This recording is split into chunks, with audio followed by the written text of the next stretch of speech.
So giving birth to 9 babies is difficult. Last month, a Malian woman needed 10 doctors, 18 nurses and 20 paramedics for the delivery. Britain's The Time journalist Jane Flanagan covered that story. Now here at home, the Pretoria News has reported that a Gauteng woman has given birth to 10 babies at a Pretoria hospital.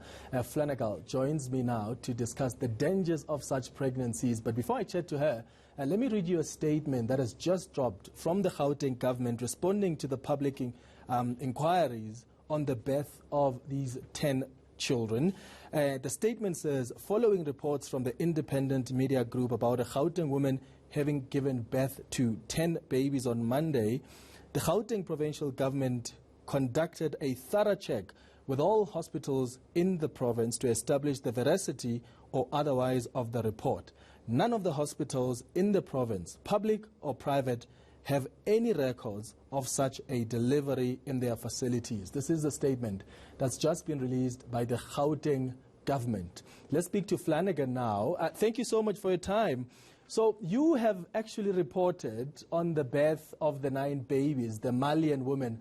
She was assisted by 10 doctors, 18 nurses, 20 paramedics. What did you learn about the complications of such pregnancies when you reported on that woman?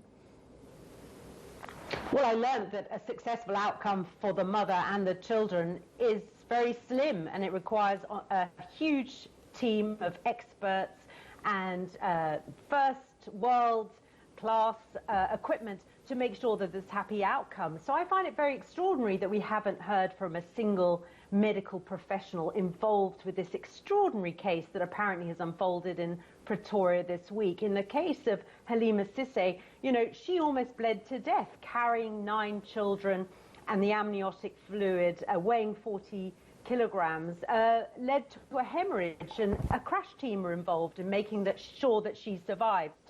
What struck me about today's Pretoria News revelations was that the 10 babies born in Pretoria were delivered through a mixture of C-section and natural birth. That struck me as an extraordinarily risky thing to happen.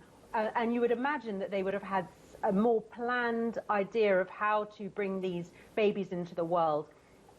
We are told that they were born on Monday. At this stage, they would need round-the-clock care. They wouldn't be able to be fed by their mother. They would be weighing maybe 500 grams, a kilogram at the most. They would be have underdeveloped organs. They'd be immunocompromised. They'd really need very specialist care. And it's extraordinary that we don't know which facility is able to provide that. In fact, the Gauteng government has just released a statement, which I read now, saying that they've checked every single facility in the province. And contrary to what the Pretoria News says, when they say at a Tembisa hospital, you know, they have not been able to establish which hospital has actually helped this woman deliver the babies. But the Ekurhuleni Mayor tweeted earlier that they have managed to find the woman. It's true that it's 10 children and that they are safe. So hopefully more information is going to come. When you read the story about this South African woman who has given birth to the 10 children, according to the Pretoria News,